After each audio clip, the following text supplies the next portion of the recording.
Live every day as if it were the last, because before you know it, time goes past and life's just not that long. Tell all you love that you love them so, because even if you do, they might not know, and one day we'll all be gone.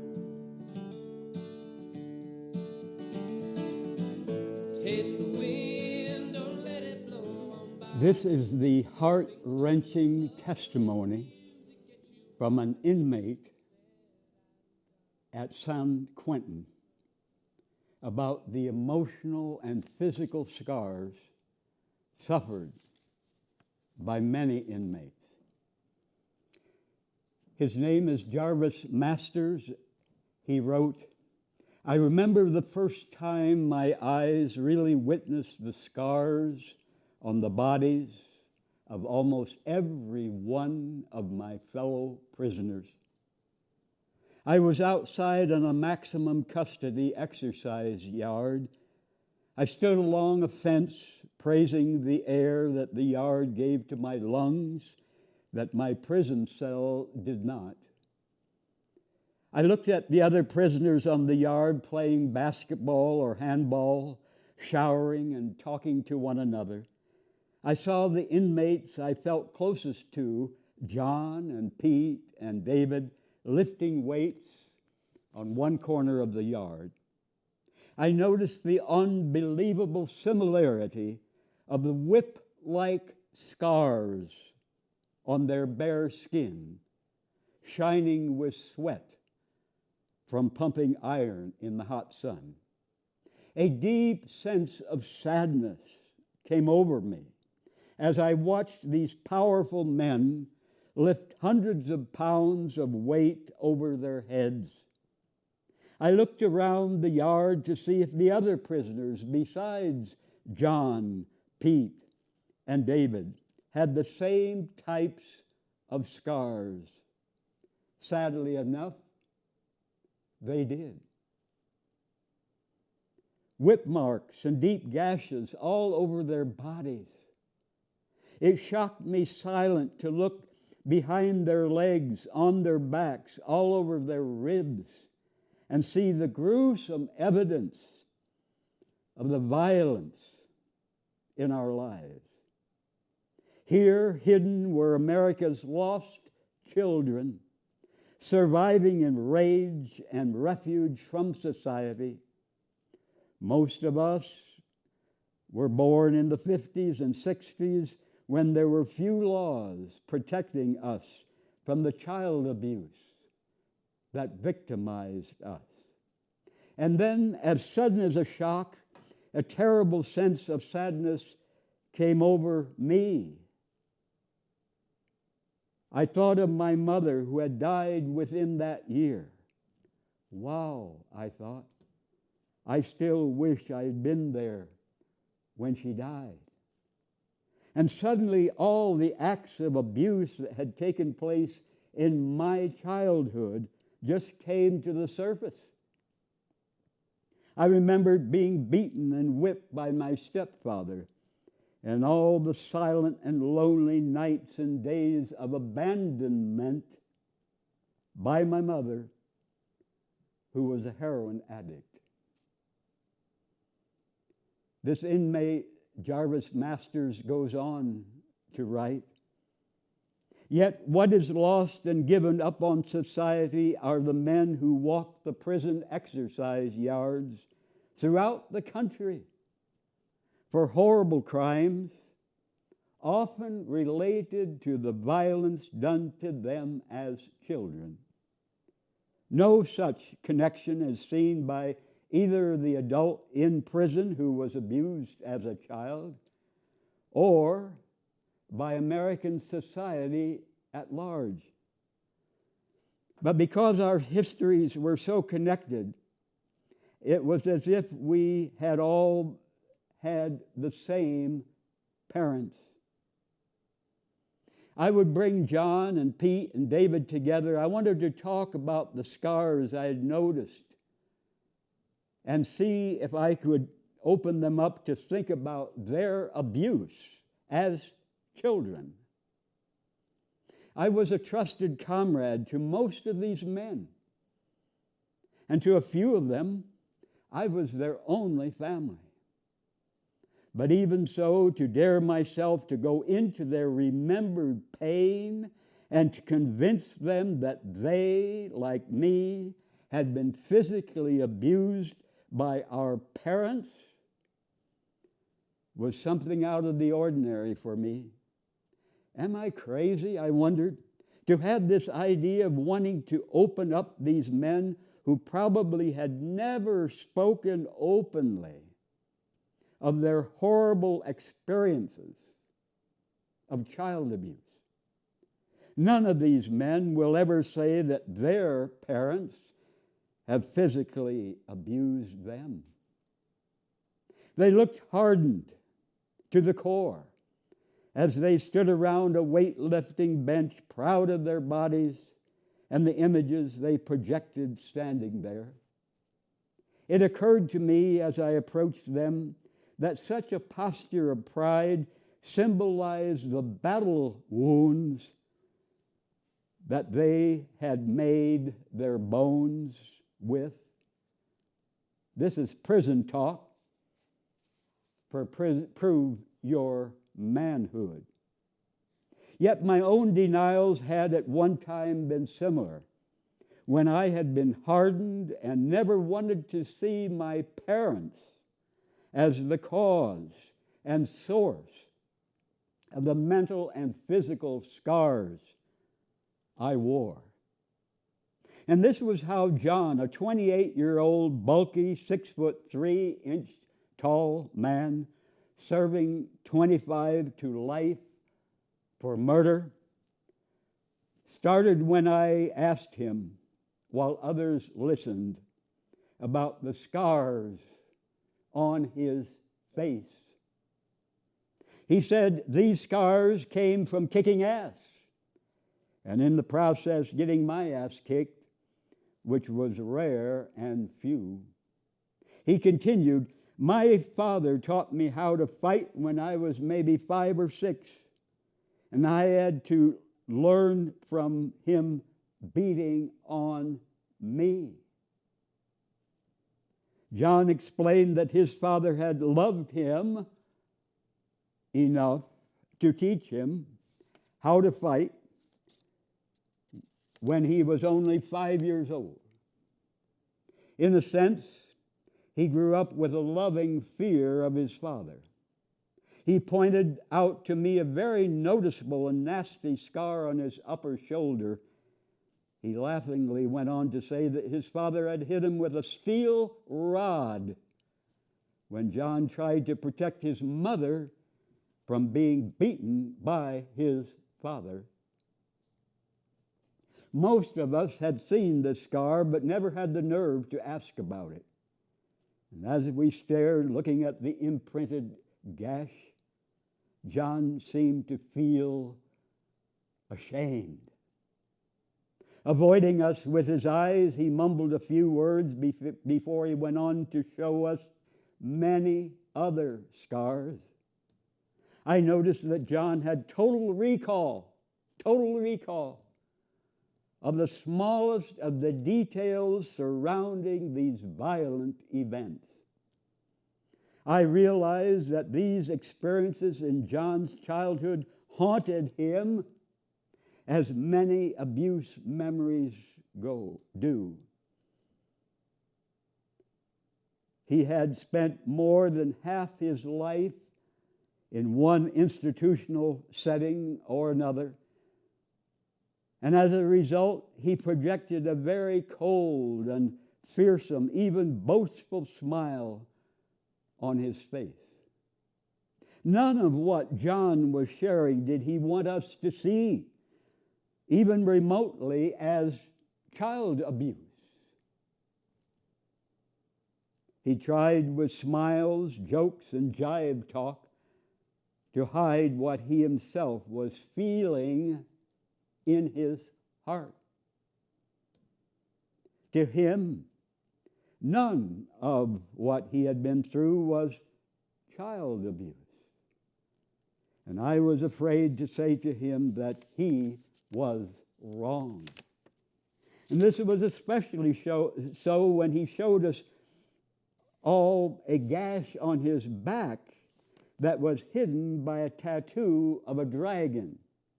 It was a very ugly scar, like I imagined those of a slave who had been whipped. As John directed me closer to see it, he said, "Rub your finger down the dragon's spine." And as I did so, I felt what I thought was a thick, tight sting that moved, string that moved nastily like a worm beneath the layer of his skin. "Damn, John, what in the world happened to you?" I asked. John explained that when he was 9 or 10, his father chased him with a cord.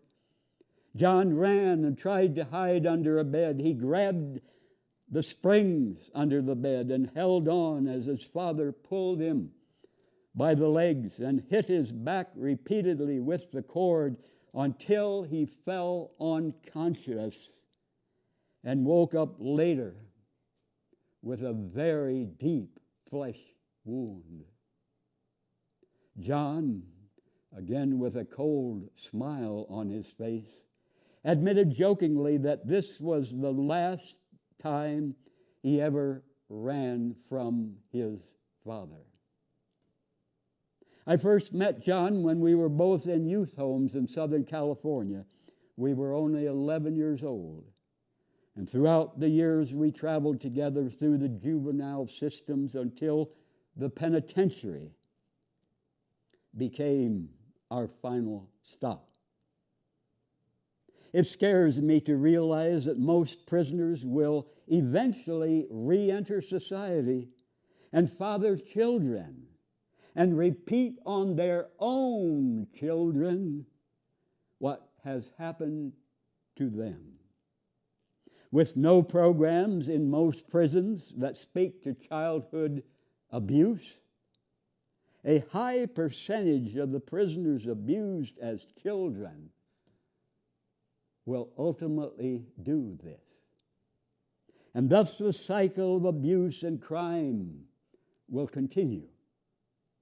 Not all the scars I saw on men were inflicted in a home setting of abusive parents. Some of them had been put on in callous institutions that further embittered our hearts. I believe that institutionalization is a kind of refuge for many of the men from the devastation of child abuse in their lives. Most prisoners who were abused as children were taken out of the custody of their natural parents at very early ages. The authority figures placed them in foster homes, youth homes, juvenile halls to protect the children from further abuse. These settings, in most cases, were adopted by the children, becoming their protective shield that kept them safe. For most prisoners abused as children, prisons are a continuation of this same process of living in a state of painful refuge. Not until I read a series of books on adults who had been abused as children and about healing the shame that binds persons to their past did I truly become committed to the self-examination of my own childhood abuse. I began to unfold and unravel all the hidden causes behind why I just expected to go from one youth institution to the next. I never really tried to stay out of these places, neither did my friends. What I heard from these men on the exercise yard that day showed me how deeply each of them sought refuge in their denial. They could not allow themselves to openly admit the hidden truth of what they felt of the pain and hurt they lived with. As for me, I spoke to them very openly about my parents physically and mentally abusing me. I told how I had been neglected and abandoned by them when I was only 5 years old. I shared some of the horrors of my past, telling how my mother had left me and my sisters alone for days with our newborn twin brother and sister when I was only 4 years old. The baby boy died from a crib death, which I always believed was my own fault, since I had been made responsible for him. I spoke to them of the pain and hurt that I carried through more than a dozen institutions I had been in. And I told how it was all of these events ultimately entrapped me in a cycle of lashing out against everything. I never wanted to look inward to face the fact that I was hurting, crying out for help, long after the abuse and neglect and abandonment by my parents. These men were not able to tell, as I had, of their mothers and fathers physically and mentally abusing them. To hear me face something like that openly seemed to sadden them. I think they saw that I was able to accept a truth from my heart they could not. Instead, we all just fell silent around the weightlifting bench as each one of us squatted down and thought.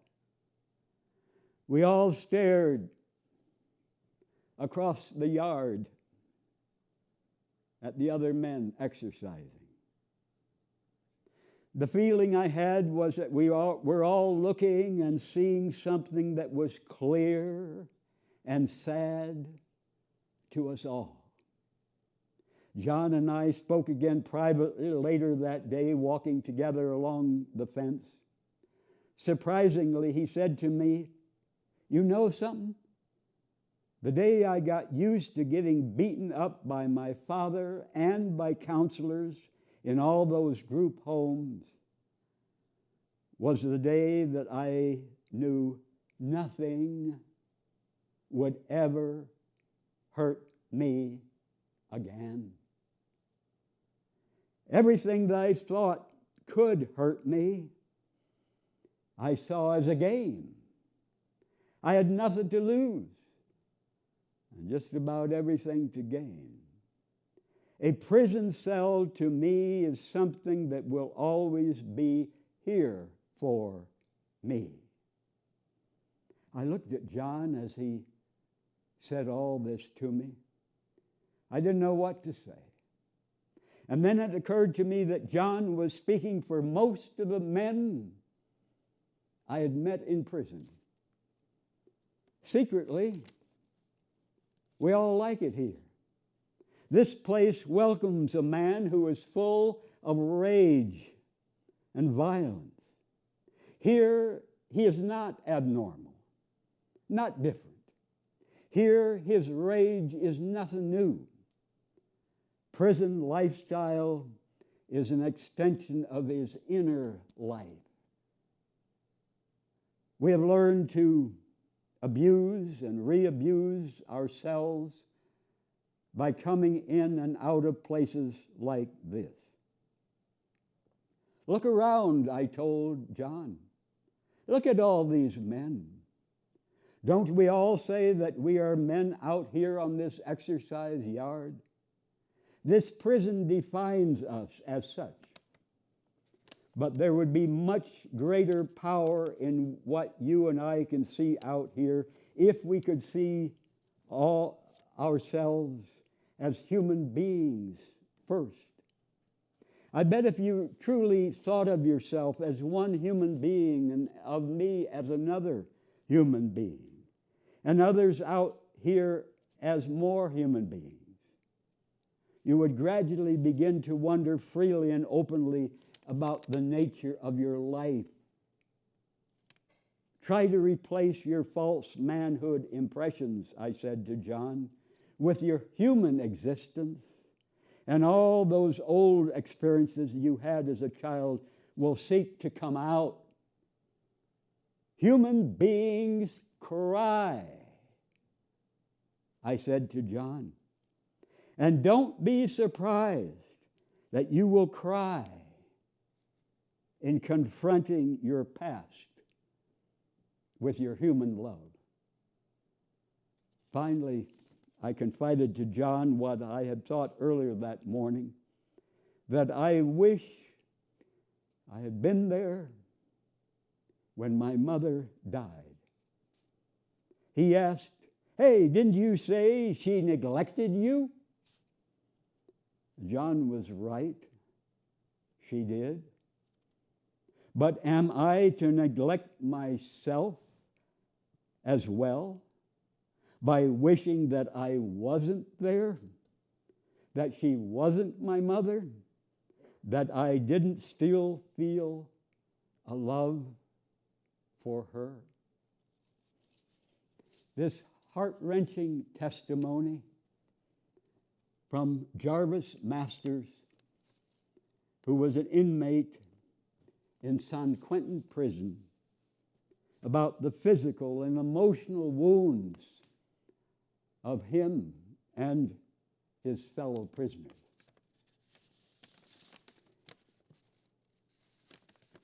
Fortunately, I, Don Schrader, was not beaten as a child. Maybe my dad spanked me one time. It's a hazy memory. But if I had suffered the terrible beatings that I've just been reading to you about, as these men in San Quentin, men in many prisons, what they suffered as children from their parents and from others, I might have been locked up for life, for murder.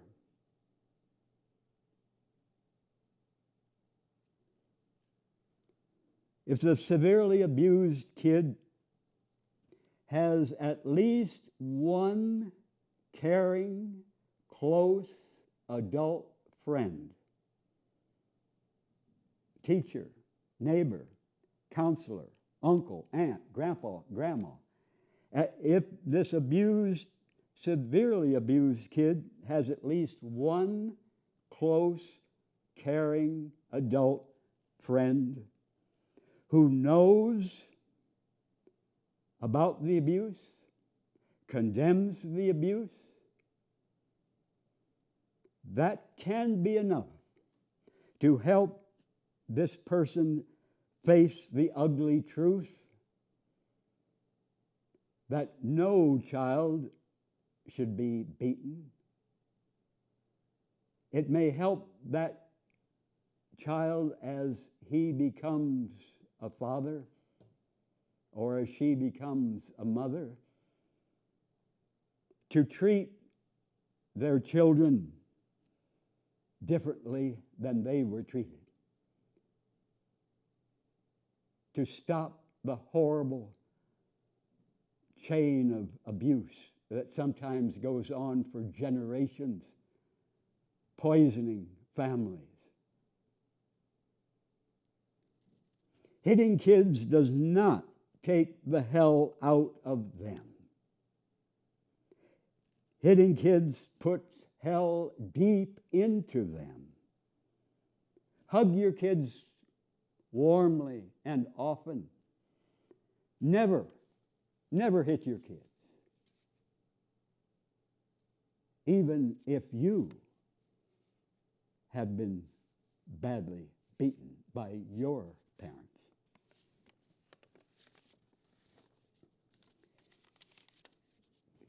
And then this uplifting, wonderful testimony, I love this, from a woman in California. She says, my father worked 6 days a week. My mother was always cleaning, cooking, doing laundry. They both came from families with parents who never showed any affection, never told them they were loved. So, of course, this explains why they did not know how to give affection or express it in words. And she says, my life changed at age 9 when I stayed overnight at a girlfriend's house. Her mother kissed us both good night and tucked us in. And that did it. I was so moved by that loving gesture, I could not sleep. I thought, this is the way it is supposed to be. When I left, I was angry at my own parents for a while, but I could not hold it against Mom and Dad for the way they were. So this is what I did to reverse the process. I began kissing my mother so often that I got her to laugh about it. I married at 17, had 2 children before I was 20. I kissed them until their little cheeks were red. And when I talked to my mother on the telephone, I would say, I love you, Mom. And after a while, she finally said, I love you too. I'd never heard her say that before. And after a few weeks, when I'd go to see Mom, she would say, where's my kiss? And when it was time for me to leave, she'd say, I love you. You know that, don't you? I'm so glad I was able to change things because my precious mother passed away not long ago. I cherish the many letters from her saying, I love you. This wonderful testimony from a woman in California. We can change our ways in our families.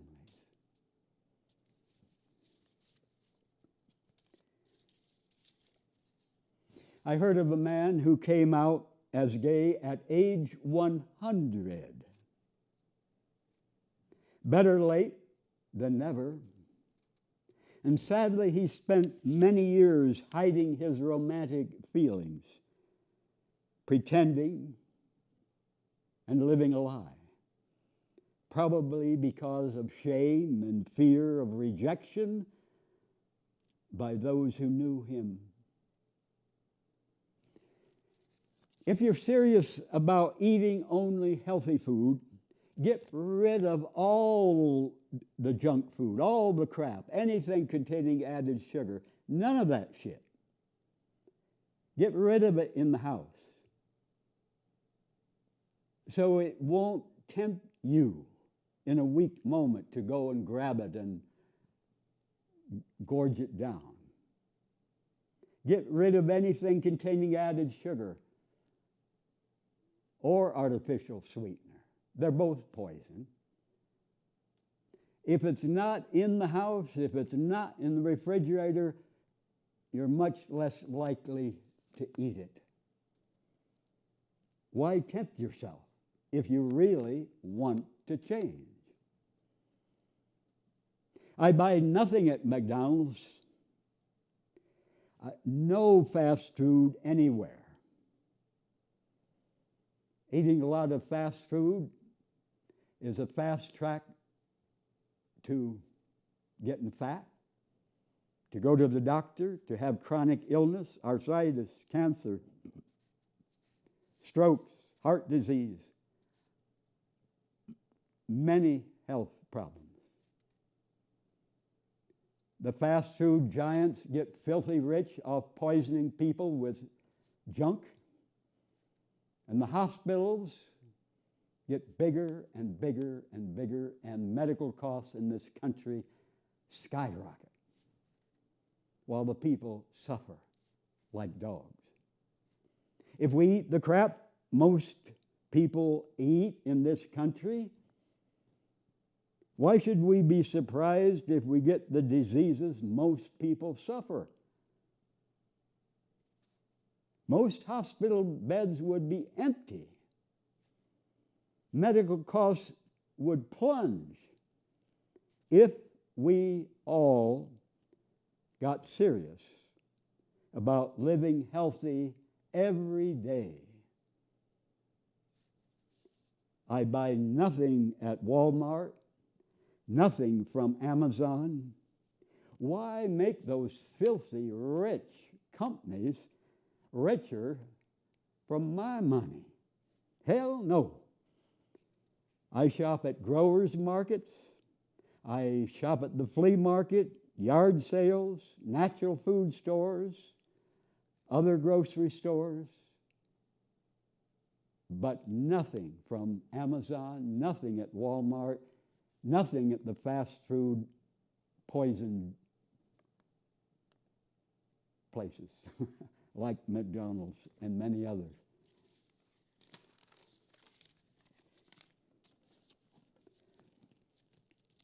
Some programs back, I read from this wonderful book, Caste, The Origins of Our Discontents, by Isabel Wilkerson.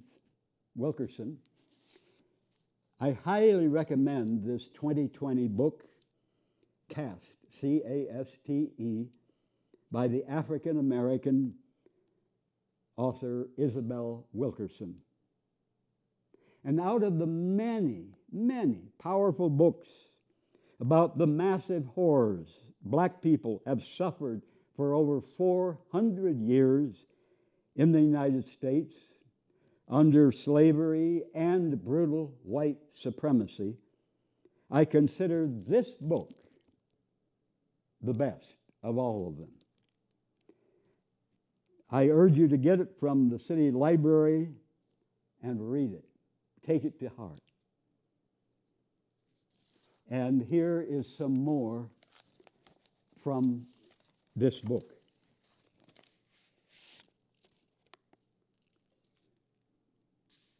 In the United States, from slavery well into the 20th century, doctors used African Americans as a supply chain for experimentation as subjects deprived of either consent or anesthesia.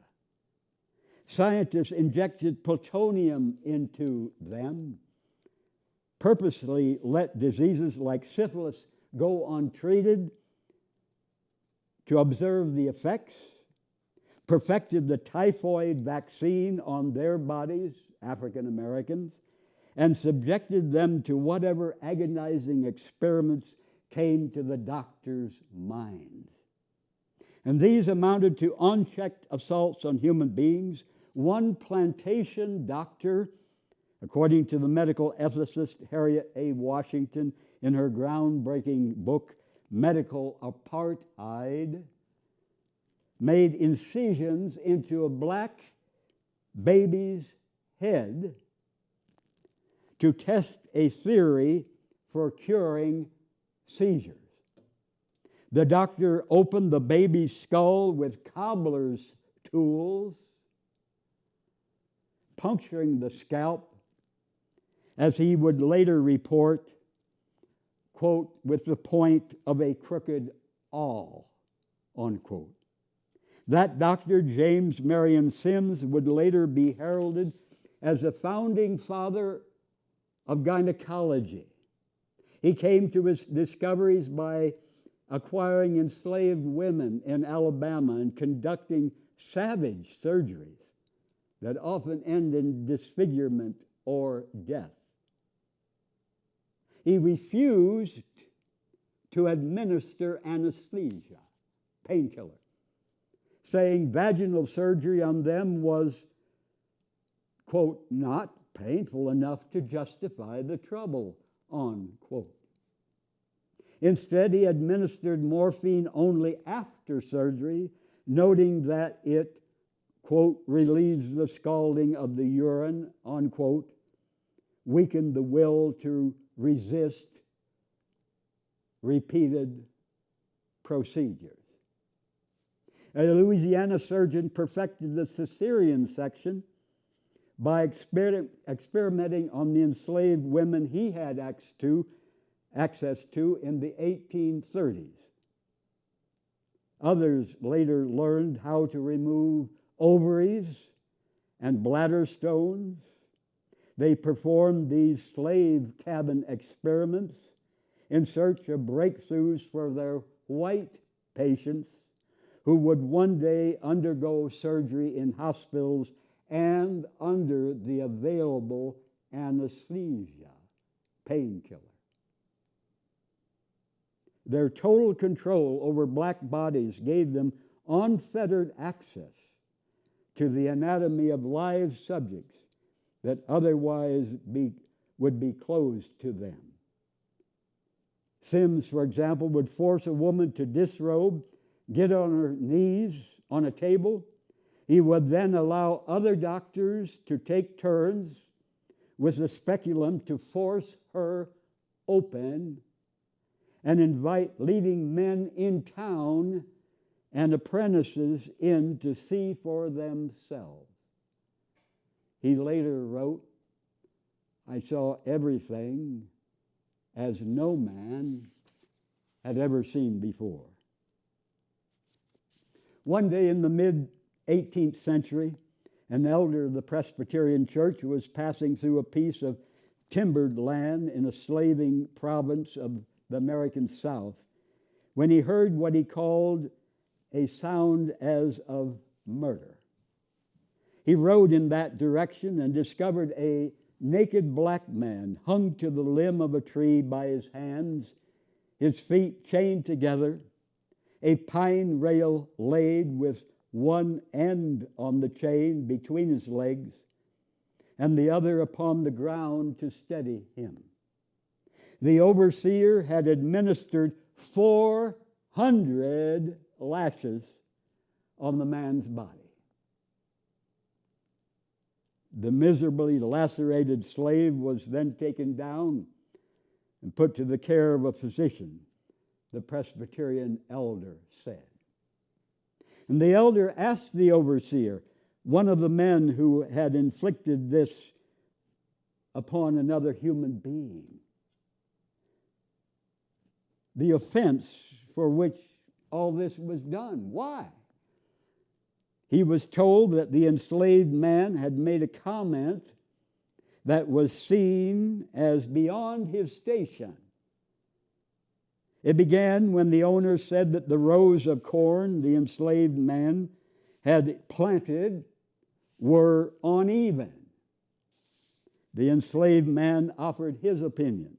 "Massa, much corn grow on a crooked row as a straight one?" The enslaved man replied, "But for that he was flogged to the brink of death." This was it. This was enough, the Presbyterian elder said. The overseer boasted of his skill in managing the master's property. The enslaved man was submitted to him and treated as above. A century later, slavery was over, but the rules and the consequences for breaking them were little changed. A young white anthropologist from Yale University, John Dollard, went south to the Mississippi Delta in 1935 for his research into the Jim Crow caste system.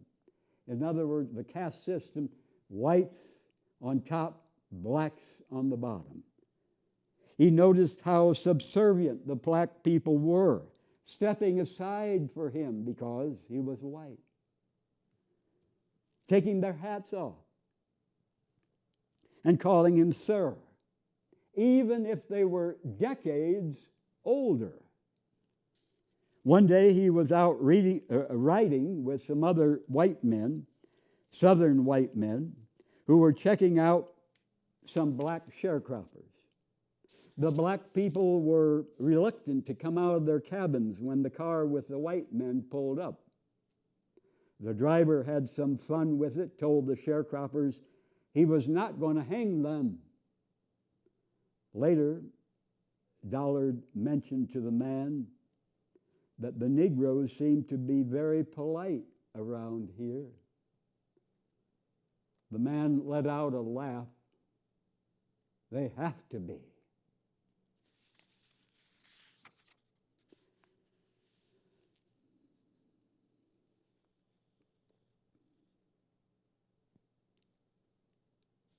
The historian Kenneth Stamp described the arbitrary nature of life for enslaved people in the caste system, the terrifying forced submission to individuals who were unfit for absolute power over the life and death of another.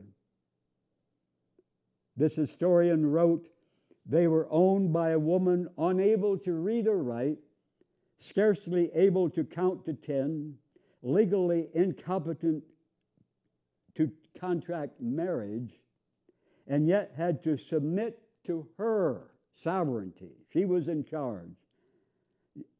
They depended upon her for their next breath. Enslaved black people were owned by drunkards such as Lilburn Lewis of Livingston County, Kentucky, who once chopped a slave to bits with an axe.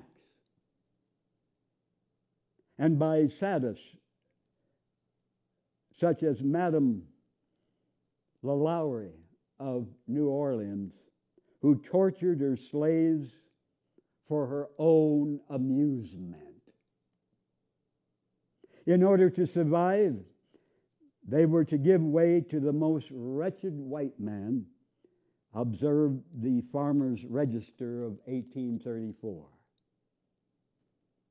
For much of the time that African Americans have been in this land, they have had to find ways to stay alive in a structure that required total submission. A close reading of their betters and the performance of that submission in order to avoid savage punishment. They must obey at all times and under all circumstances, cheerfully, said a Virginia slaveholder. They had to adjust themselves to the shifting and arbitrary demands of whatever dominant person they happened to be encountering in that moment. Always on the defense in the presence of a white person. And this created a nerve-jangling existence, given that any number of acts, according to a North Carolina judge during the time of slavery, could be read as insolence.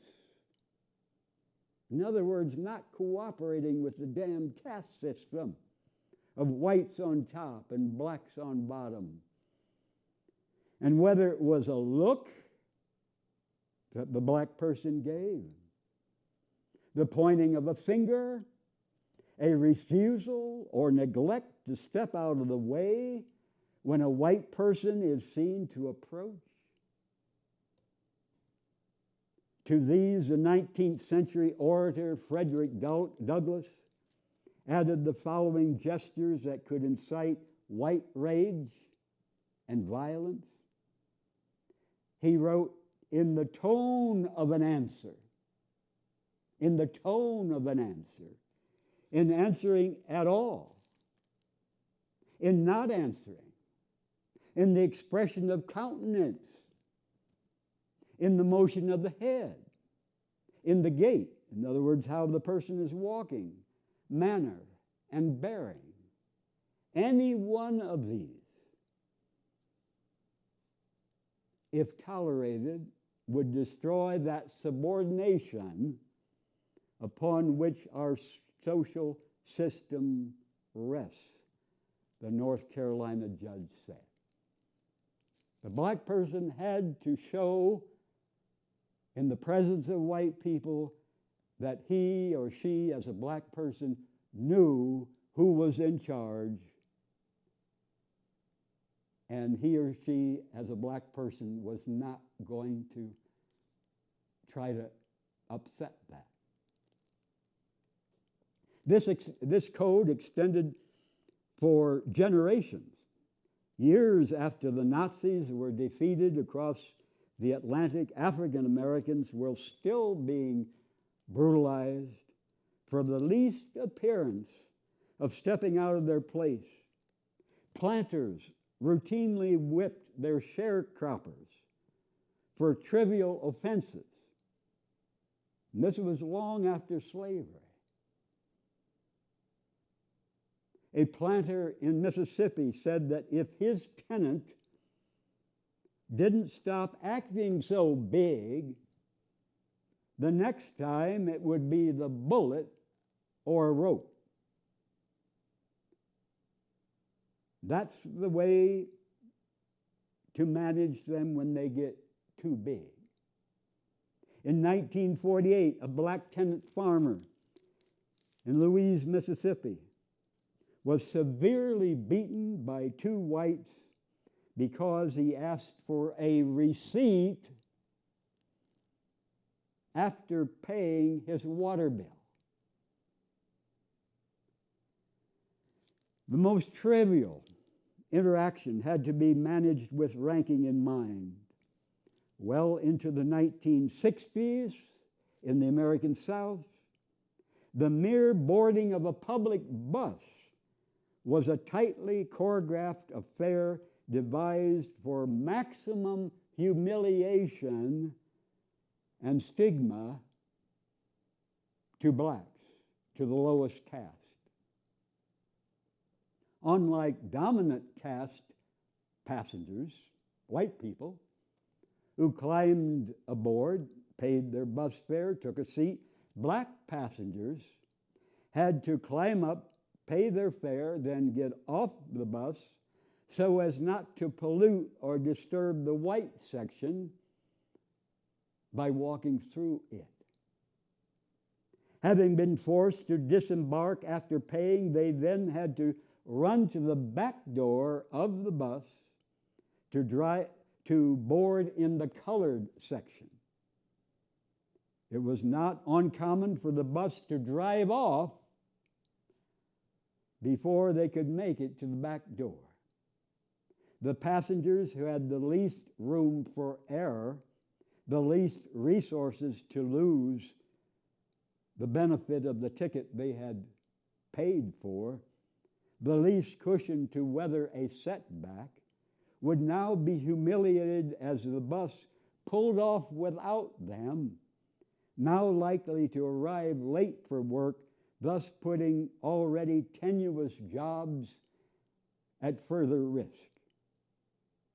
The historian Bertram Doyle wrote, "The Negro occupies a position of inferiority and servility of which he is constantly reminded when traveling by restriction and by the attitudes of his white neighbors.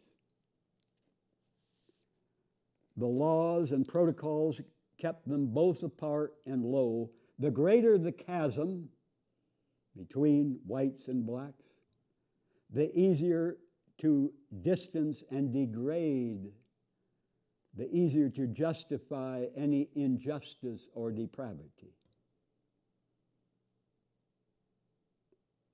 The human meaning of caste for those who live it is power and vulnerability, privilege and oppression, honor and denigration, plenty and want, reward and deprivation, security and anxiety. A description of caste which fails to convey this is a travesty.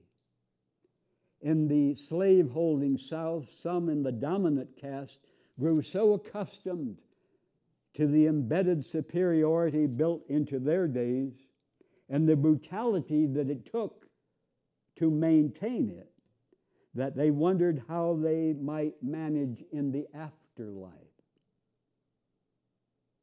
A dominant caste white woman in South Carolina asked her minister, "Is it possible that any of my slaves could go to heaven and I must see them there?" A century after the slaveholder spoke those words, the caste system had survived and mutated, its pillars intact. America was fighting in World War II. The public school district in Columbus, Ohio, decided to hold an essay contest challenging students to consider this question: what to do with Hitler after the war.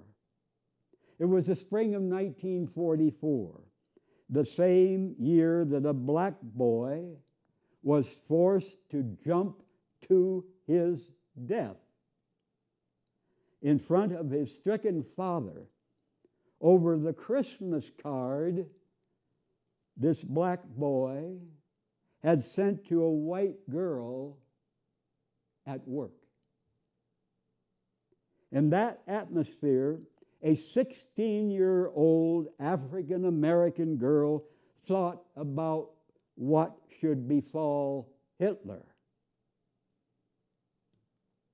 She won the student essay contest with one single sentence: put Hitler in a black skin and let him live the rest of his life in America.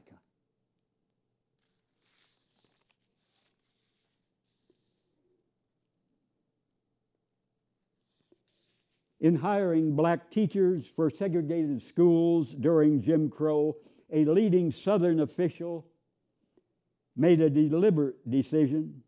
When 2 Negro teachers applied to a school, take the less competent one. It was a nakedly creative way to cripple black prospects for achievement. It put black children under the instruction of the least qualified black teachers. It passed over the brightest, most accomplished applicants. In fact, punished excellence while elevating the mediocre in a purposeful distortion of meritocracy. All of this created dissension in the lowest caste over the patent unfairness and worked to crush the ambitions of those with the most talent. In these and other ways, the caste system trained the people in the lowest caste that the only way to survive was to play the comforting role of servile incompetent. In other words, stay in your place. The caste system all but ensured black failure by preempting success, wanting to stop black people from achieving and succeeding. In a caste system, there can be little allowance for the disfavored caste to appear equal, much less superior at some human endeavor. In the early years of the Third Reich in Germany, the Nazis made a point of excluding Jews from any position or circumstance in which they might outshine Aryan whites. This extended to classrooms in which the Berlin Gestapo went to the trouble of ordering that everything must be done to put an end to the appearance that Aryan students, white students, are receiving assistance from Jews in preparing their exams. These were the ways that, irrespective of the natural range of intelligence and talent arising in any human subset, the people in the dominant caste were artificially propped up as superior in all things, a setup for disillusionment, not of their own making. If one of the requirements of a hierarchy is that the lowest caste must remain the scapegoat on the bottom, the culture works to keep it that way by playing up the stereotypes that affirm their lowliness and minimizing indications to the contrary. In America, news outlets feed audiences a diet of inner city crime and poverty so out of proportion to the numbers that they distort perceptions of African Americans and of societal issues as a whole. Little more than 1 in 5 African Americans, 22%, are poor. And they make up just over a quarter of poor people in America at 27%. But a 2017 study by Travis Dixon at the University of Illinois found that African Americans account for 59% of the poor people depicted in the news. White families make up 2/3 of America's poor at 66%, but account for only 17% of poor people depicted in the news. And these generations-old distortions shape popular sentiment. A political scientist at Yale found in a 1994 study that 55% of Americans believed all poor people in America were black. And thus a majority have come to see black as a synonym for poor, a stigmatizing distortion in a country that glorifies affluence, big bucks. And like poverty, crime too receives coverage out of proportion to the numbers. Crimes involving a black suspect and a white victim make up 42% of the crimes reported on television news, even though crimes with white victims and black suspects make up a minority of crimes at 10%, according to the Sentencing Project, an advocate for criminal justice. After the Supreme Court outlawed segregation in public schools in Brown versus Board of Education in 1954, the white-run school board in Prince Edward County, Virginia, delayed integrating as long as it could, then shut down the school system entirely rather than allow black students into classrooms with white students. The county had no public schools for 5 years, from 1959 to 1964, forcing parents, white and black, to find alternatives for their children. Local whites diverted government funds to private academies for white students, while black parents whose tax dollars were now going to the white students had to make do on their own. Around the same time, civil rights legislation outlawed segregation in public facilities. And in response, cities in the South closed, auctioned off, poured concrete into their whites-only pools so that nobody could swim, rather than sharing the water with black people. But those in the dominant caste, whites, had the means and the resources acquired over generations of collective income and wealth disparities to build private pools behind gated communities for themselves and their children, leaving the lowest caste, the black people, locked out again. Read this book, Caste, by Isabel Wilkerson. Good night. Live every day as if it were the last, because before you know it, time goes past and life's just not that long. Tell all you love that you love them so, because even if you do, they might not know, and one day we'll all be